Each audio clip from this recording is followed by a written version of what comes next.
I was accused by my adopted sister of getting her pregnant, but 10 years later the truth exposed her. Hey, I never thought I would be the kind of guy to write something like this, but after what happened 10 years ago, I guess I just need to get it out somewhere people might actually listen. My family erased me overnight because of one lie, and now, after everything, the truth finally came out. I am not here for pity. I just want to tell you how it all went down. I, Jackson, 27, male, was 17 the night my life ended without me dying. My family was having one of those big Saturday dinners, grandparents, uncles, cousins, the whole group. My parents loved putting on a show when the house was full. Mom was always in her element when there were eyes on her, talking loud, bragging about how our family sticks together. Dad grilled meat outside while my brother and I hauled chairs from the garage. And then there was Anne, my adopted sister. My parents brought her in when she was 8 because they always wanted a girl. She fit right in from day one, quiet, polite, shy. I used to help her with homework, taught her how to ride a bike, even defended her when kids teased her for being adopted. I never thought of her as anything but my sister. That night, she was acting off. She was not eating, kept fidgeting with her hands. I figured maybe she was sick or just tired. After dinner, when everyone was in the living room, she stood up out of nowhere shaking and said she needed to tell everyone something. I remember the sound of her voice. It cracked, like she was about to cry. Then she said it. Jackson, he forced me. It did not even register. Everyone froze. The room went silent except for the clock ticking. My brain did not process it at first. I thought she meant something else, maybe a joke gone wrong, maybe she was confused. Then she added, I am pregnant. My dad's hand was on me before I could say a word. His fist connected with my face so hard that everything went white. I hit the floor, my teeth buzzing, ears ringing. My mom started screaming like someone had died. My brother stood there shaking his head, muttering, Jackson, what the hell is wrong with you? You are disgusting. Dad, I did not. I tried, but the next hit came before I could finish. You sick bastard, he yelled, face red, eyes wild. You brought shame to this family. Anne was crying into Mom's arms, trembling, saying she was scared. My aunt pulled her close, whispering, It is okay, sweetie. You are safe now. My brother, Jake, stepped forward, spit landing right by my shoe. Get out, he snarled. You do not deserve to breathe the same air as us. I looked around at all the faces, people I had known my whole life. Not one of them looked at me like family anymore, just disgusted. I said, she is lying. My voice cracked. I swear on my life she is lying. No one cared. My mom screamed, do not even say her name. Do not talk to her. Someone, I think my uncle, called the police. By the time the officer showed up, I was sitting on the porch bleeding from my mouth. One of them asked my dad if I was the suspect, and he nodded without looking at me. They did not even cuff me rough. They could see I was just some kid who looked half dead. But still, riding in that back seat with the sirens echoing felt like being buried alive. At the station, they asked questions I could barely understand. When did it happen? What were you doing that night? Did she say no? I kept repeating it never happened. None of it. They did not book me. There was no proof, no nothing. They let me go in the morning. I remember one of them saying the word statutory case under his breath. Anne was 16, I was 17, barely a year apart. But they still had to ask every question in the book. They took statements, called in a social services representative, even checked timelines from our phones. In the end, there was nothing to hold me on. So they sent me home with a warning to stay available for more questions.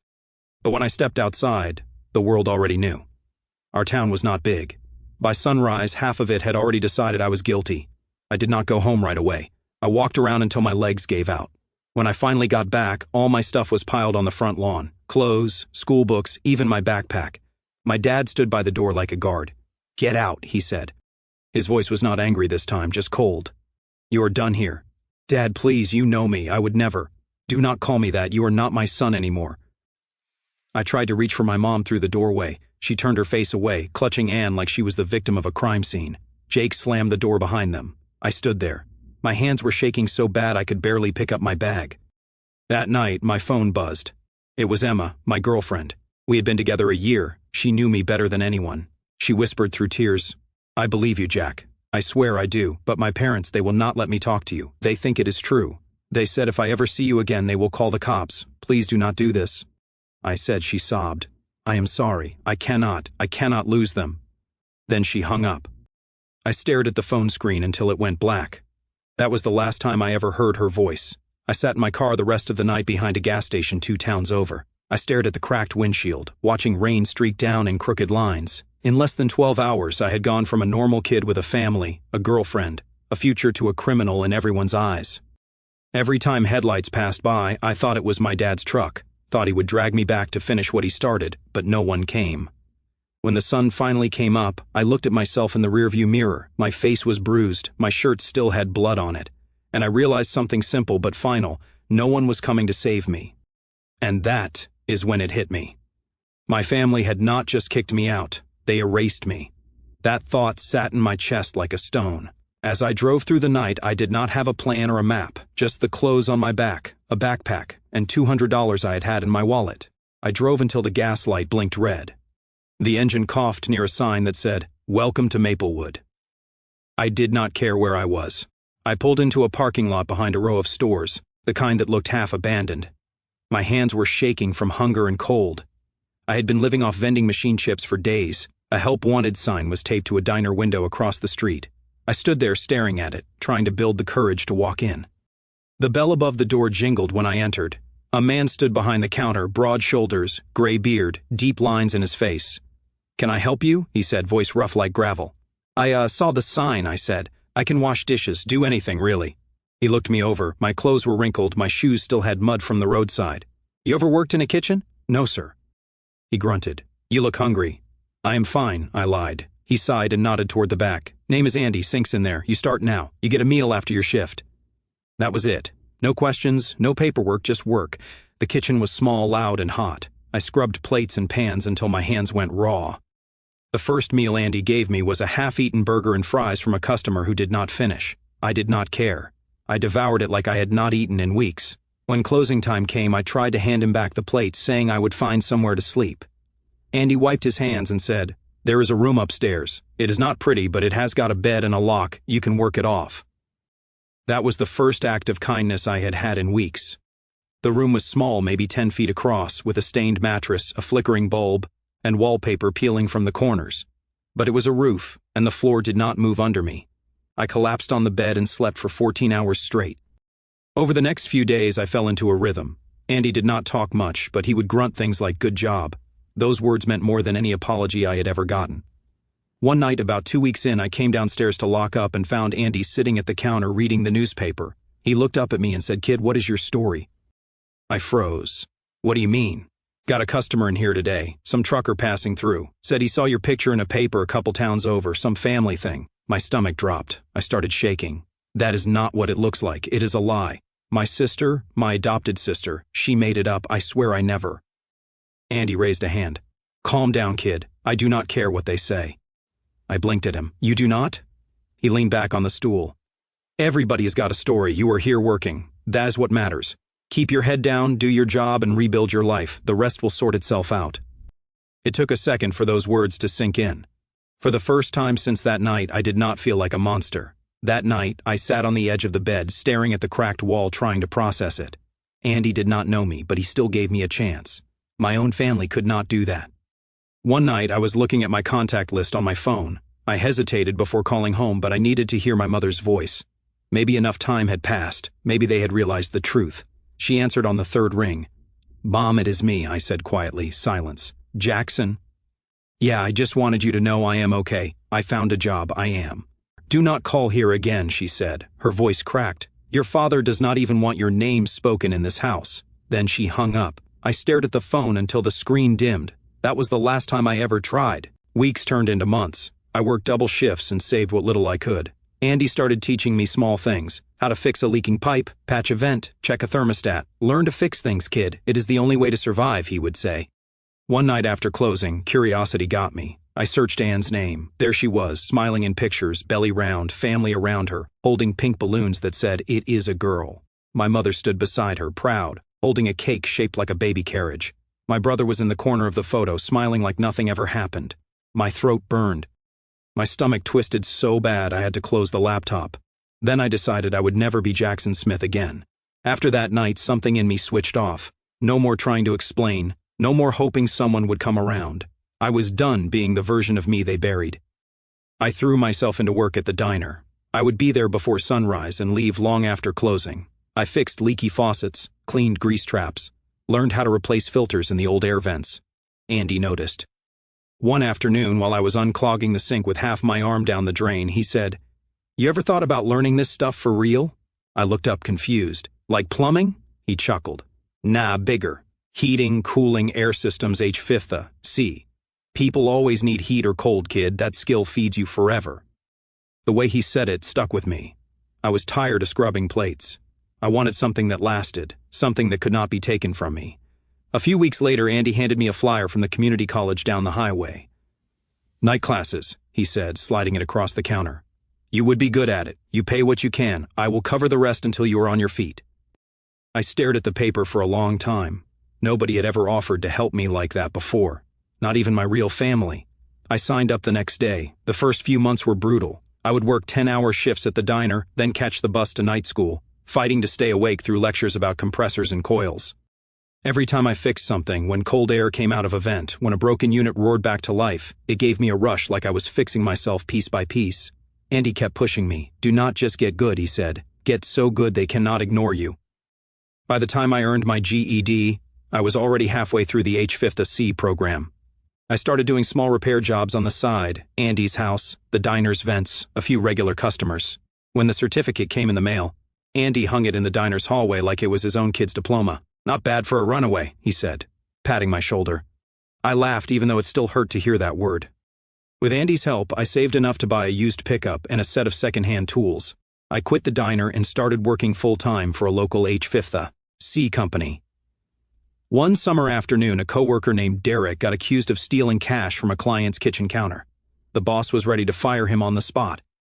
Something about the look on Derek's face, the same panic I had seen in the mirror 10 years ago, made me step in. "Check the vent," I said. Everyone stared at me. I climbed up, pulled the cover off, and sure enough, the envelope had been sucked halfway into the duct from the return air. The client had probably set it too close to the vent. Derek almost cried. The boss apologized to the client. Afterward, Derek shook my hand like I had saved his life. Andy heard about it through a supplier and called me that night. "Good job, kid," he said. "You did not just fix air, you fixed a mess. That is what separates men from mechanics." That stuck with me. Years passed like that. Work, sleep, eat, work again. It was simple, predictable, safe.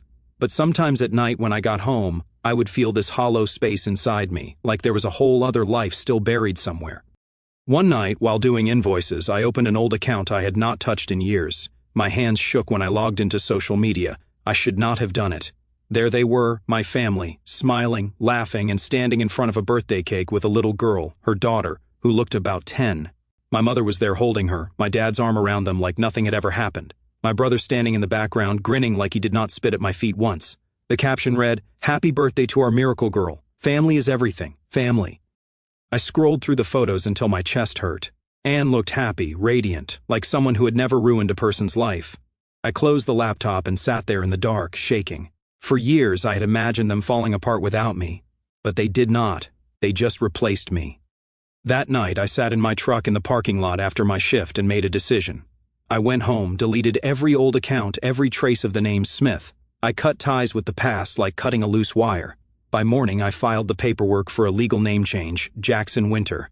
It was my grandmother's maiden name, the only person who ever showed me real kindness before all this. When the new first arrived weeks later, I stared at it for a long time. The picture looked different somehow, stronger, harder, not a boy anymore. That was the day I stopped running from what they did to me and started building something they could never destroy. 10 years later, I had my own company, Winter Heating and Air. Just a couple of vans, 3 employees, and a steady list of clients who trusted my work. We were not fancy, but we were reliable. Life had finally leveled out. It was early summer when everything cracked open again. I was fixing an old air unit behind a bakery, sweat running down my back when my phone started buzzing nonstop in my pocket. Unknown number, hometown area code. I ignored it twice. The third time it would not stop. I wiped my hands and answered, "Yeah, this is Winter." There was silence for a second, then a voice I had not heard in over a decade. "Jackson." My chest tightened. "Who is this?" "It is me, Emma." I froze for a second. Everything around me, the fan noise, the street sounds, disappeared. "Emma, how did you?" she sighed. "I know I should not call, but I thought you should hear this from someone who actually believes you." That sentence alone made my throat close up. She continued, "Anne has been arrested." I blinked. "Arrested for what?" "For lying," she said. "For accusing another guy the same way she did to you." I leaned against the van, dizzy. She? What? The guy she accused this time fought back. He got a lawyer, all of it. Turns out she made up the whole story again. And during the investigation, she confessed to the first one, to you. She said she lied back then, too. The words hit like a sledgehammer. I had imagined hearing something like that for years, but it did not feel like I thought it would. There was not relief, just silence. Emma kept talking, her voice shaking. She told the police she got pregnant after a one-night stand with a local drug dealer named Vernon. He disappeared when she told him. She panicked and blamed you because you were there and everyone believed her. Jackson, they cleared your name. Officially. I could not speak. My hand went numb holding the phone. She hesitated. I just thought you should know. I am sorry it took this long, thank you, I finally said, my voice low. Before I could say more, she whispered, I am married now, kids, but I never forgot what they did to you. I smiled faintly, though she could not see it. You were the only one who believed me, Emma. You do not have to feel bad for that. We talked for another minute, awkward but soft, then she said goodbye and that was it. I sat in the van for almost an hour afterwards, staring at the steering wheel. I did not know if I wanted to scream, cry, or laugh. My name was cleared, but 10 years too late. By morning, the calls started. Private numbers, then emails. My company inbox even got one with the subject line, please call us back. Curiosity got the better of me once. I answered a number I did not recognize. Jackson, a shaky voice said. I knew that voice immediately, my mother. Do not hang up, please, she said quickly. Anne told the police everything. We did not know. I hung up. They did not know. They did not care to know. Later that week, a local newspaper reached out for a statement. I said nothing. I was not interested in headlines or pity. I wanted something better, silence. But silence did not last. My brother emailed me next, saying he had been young and stupid and hoped we could start over. My dad left a voicemail. We just want to see you, son. We made mistakes. Mistakes? Mistakes are when you forget someone's birthday. What they did was a choice. So instead of replying, I wrote letters, not the kind they expected. No forgiveness, no soft words, just truth. I told them about every night I slept in my car, shivering, about the moldy room above the diner, about Andy, the stranger who gave me shelter when my own family threw me away. I told them how it felt to burn my school first D, because their names made me sick. How it felt to see photos of them smiling around Anne and her daughter while I was washing grease pans for scraps. I told them they did not just ruin my reputation. They killed my home, my trust, and every bit of peace I might have had left. I ended every letter the same way. You did not believe me when I told the truth, now you can live with it. I never mailed them. I just stacked the letters in a shoebox and left them in my desk drawer. That night, as I sat in my workshop going through invoices, I looked around, the tools, the vans, the company name painted on the walls, all built by my own hands. Everything I had lost was gone for good. But everything I had built could not be taken from me. For the first time in years, I did not feel erased. I felt written again, not by them, but by me. But peace does not stay quiet for long. Once the truth about Anne spread through town, the same people who threw me away suddenly remembered I existed. It started with a knock on my office door one afternoon. I was fixing a thermostat unit on my desk when I heard someone call my name, Jackson. I froze. I turned and there she was, my mom. She looked smaller, older, like someone had drained the life out of her. Her hair was gray at the roots, her hands shaking as she held a casserole dish covered in foil. I made your favorite, she said softly. Chicken and rice. You used to love it. For a second, I could not move. The smell hit me and my stomach twisted. I remembered the last time she had cooked it, the night before everything blew up. I stood up slowly. Why are you here? Tears filled her eyes. I just want to see you, to say sorry, we were wrong. Anne lied, we know that now. I leaned against the counter. You are 10 years too late. She wiped her nose. I did not know what to believe back then. She was crying, and your father... I cut her off. You did not even ask me. You did not let me speak. You kicked me out and told me never to call again. She stepped closer. Please, Jack. Do not call me that, I snapped. You lost that right. She flinched like the words hit her physically. I pointed at the door. You should go. She hesitated, setting the casserole on the counter. At least eat this, please. I stared at it. Throw it out when you leave. When the door closed behind her, I felt nothing. Not anger, not sadness, just nothing. 2 days later, my dad showed up. I was out on a service call when I saw him waiting outside the office, leaning against his truck like he owned the place. He smiled like we just had a regular argument years ago. Hey, son.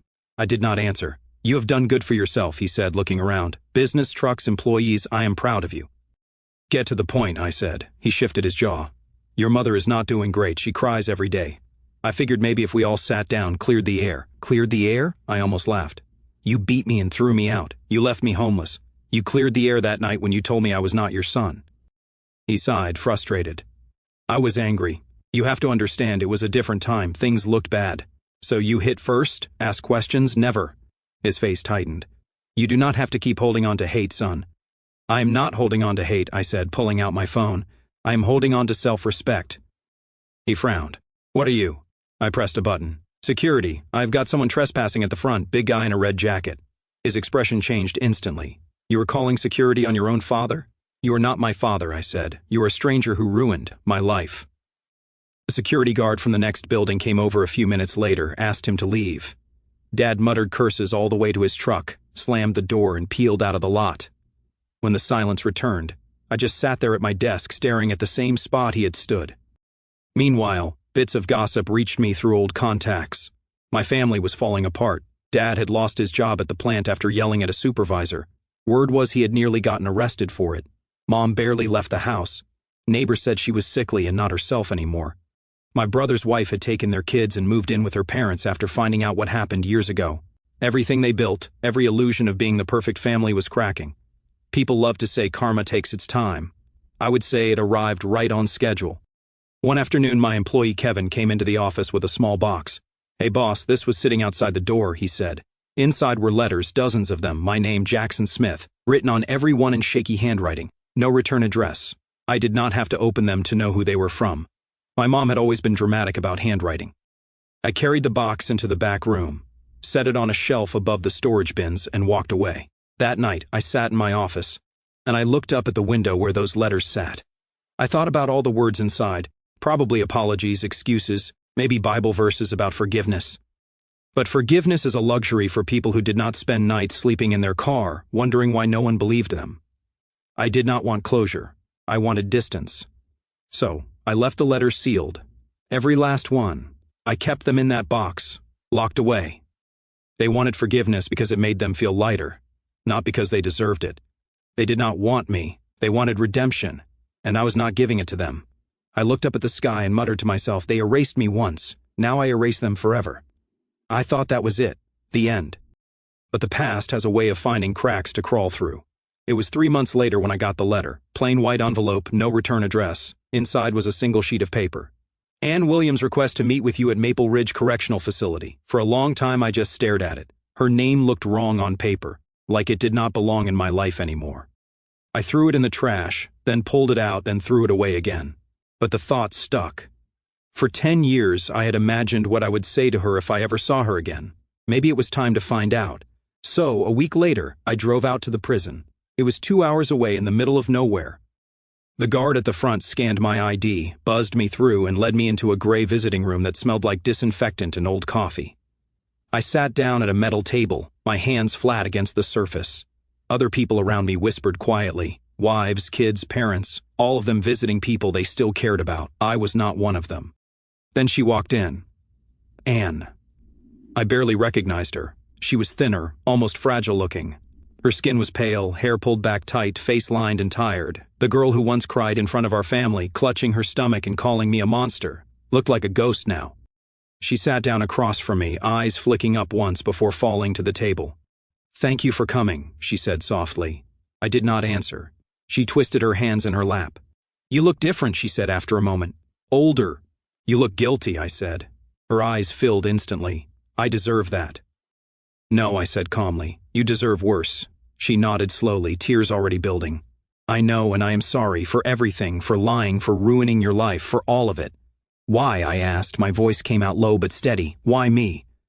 She looked down, voice trembling. "Because you were safe to blame. You were quiet. You never fought anyone. I knew everyone would believe me because you were, the good one, the easy one, and I panicked." "You panicked, so you destroyed my life. You panicked, so you made your own brother the villain?" Her shoulders shook. "I did not think it would go that far. I thought maybe you would just deny it and people would forget and I would get sympathy until I figured something out." "Sympathy?" I repeated. "You got that? You got a house full of people loving you, protecting you, throwing parties for you while I slept in a car behind a gas station." She pressed her palms to her eyes. I know what I did. Vernon." She stopped, her breath catching. Vernon was the guy who really got me pregnant. He was a dealer. I slept with him once. When I told him I was pregnant, he laughed, said I was crazy, said if I told anyone he would disappear, and he did. I did not know what to do, so I blamed you because you were there. I just stared at her.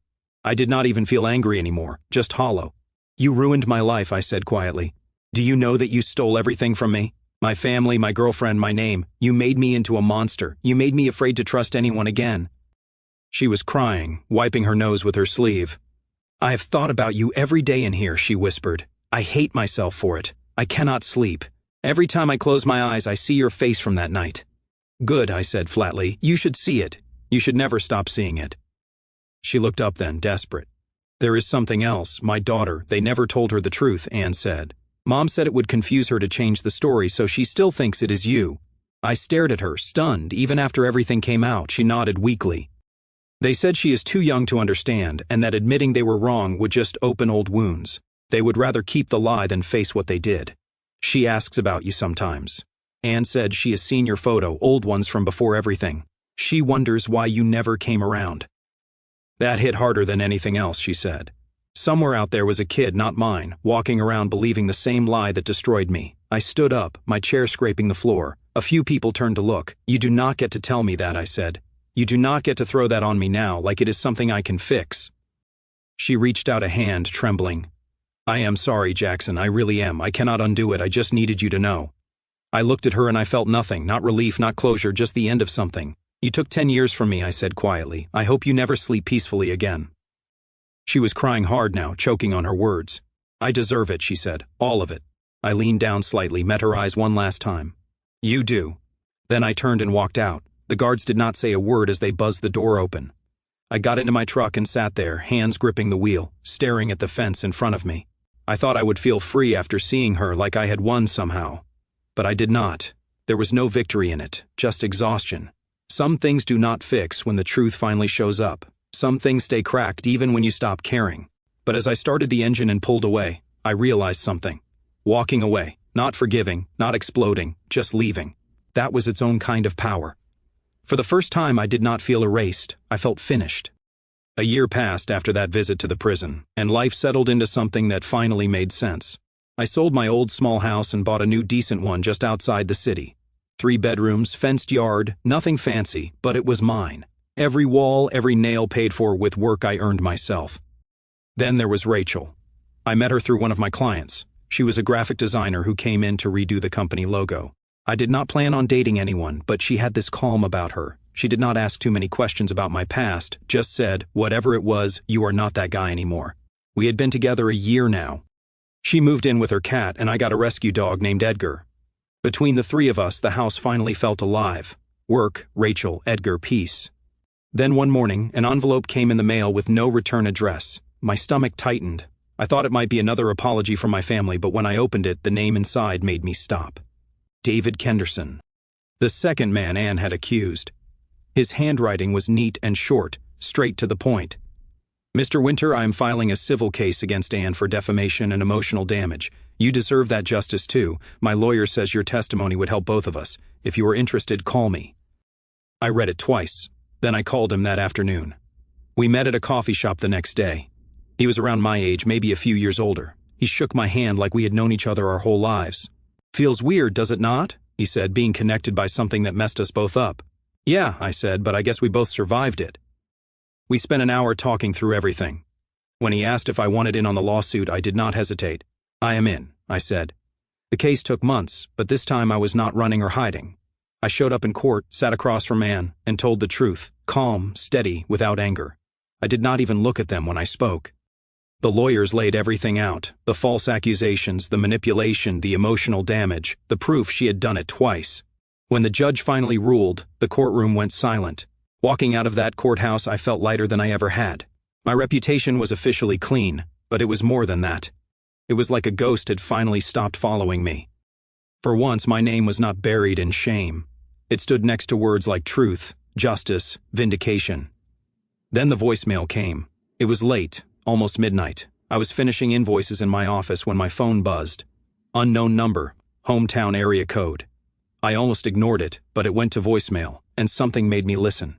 Son, it is Dad. I do not know if this number is even right anymore. Your mother found it online. I do not have much time. The doctors say it is cancer, stage 4. I do not want anything, I swear. I just want to see you one last time before it is too late." The message ended with a long pause, then a shaky breath. "Please, I am sorry, I was wrong, please, son." I sat there for a minute, staring at the phone, then I hit play again and then I deleted it. Not out of anger, not out of revenge, just nothing. I remembered the night he punched me. The look in his eyes, the way he told me I was not his son anymore. I remembered sleeping in my car behind the gas station, tasting blood and rain. He chose his truth. Then I was choosing mine now, I whispered to myself. They threw me out into the cold once. Now I fix other people's air. That is irony, I guess. And peace. They erased me once, but I rebuilt myself. And this time my story ends on my terms, steady, quiet, and always north. This story is not just one person's experience, but a mirror reflecting a painfully common reality in our society. The details may change, different names, different towns, different families, but the deeper pattern remains familiar. When fear, reputation, and emotional panic collide, truth often becomes the first casualty. What happened to Jackson was not simply the result of one lie. It was the result of a system of silence and blind loyalty, where protecting the family mattered more than seeking the truth. In many households, accusations are treated like verdicts, and appearances are guarded more fiercely than justice. In that moment, the family chose comfort over courage. They chose the easier story, and the price of that choice was a young man's entire life being pushed out into the cold. When we step back and look at the chain of events, we begin to see how ordinary people can become part of extraordinary harm. A sister panicked and told a lie to escape her own consequences. Parents reacted not with questions but with fury, because society teaches us that protecting a victim must happen instantly, even if it means refusing to examine evidence. The community followed the same instinct because outrage spreads faster than truth. None of them paused to ask the simplest question, what if we are wrong? And by the time the truth finally surfaced, a decade had already passed. 10 years of loneliness, survival, rebuilding, and learning to live without the people who once defined home. And this is where the story quietly shifts from tragedy to something deeper. Because rebuilding a life after betrayal requires a kind of courage that rarely gets celebrated. It takes strength to work, learn, fail, and rise again when the people who were supposed to protect you became the ones who erased you. When I think about Jackson's journey, what strikes me most is not the anger he carried, but the boundary he ultimately drew. Saying no to those who hurt you is not cruelty. Refusing reconciliation when trust was destroyed is not bitterness. Sometimes, the most honest form of healing is simply choosing peace over obligation. We often hear phrases like family is everything, blood is thicker than water, or forgiveness is the only path forward. But those ideas can become dangerous when they are used to pressure someone into accepting harm. Real family should be the place where truth is protected, not sacrificed. Real love asks questions before it condemns. And real accountability does not arrive 10 years too late with a casserole dish and trembling apologies. So when the past finally returned to Jackson's door, through letters, visits, and desperate pleas, his silence was not emptiness, it was a decision. The life he built was not a replacement for what he lost. It was proof that identity does not belong to those who tried to destroy it.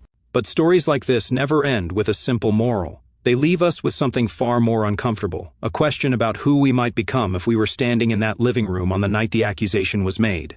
If someone you loved accused another family member of something unforgivable, and every emotion in the room demanded instant loyalty, would you have the courage to pause, question, and risk turning against your own family to protect the possibility that the accused might be telling the truth?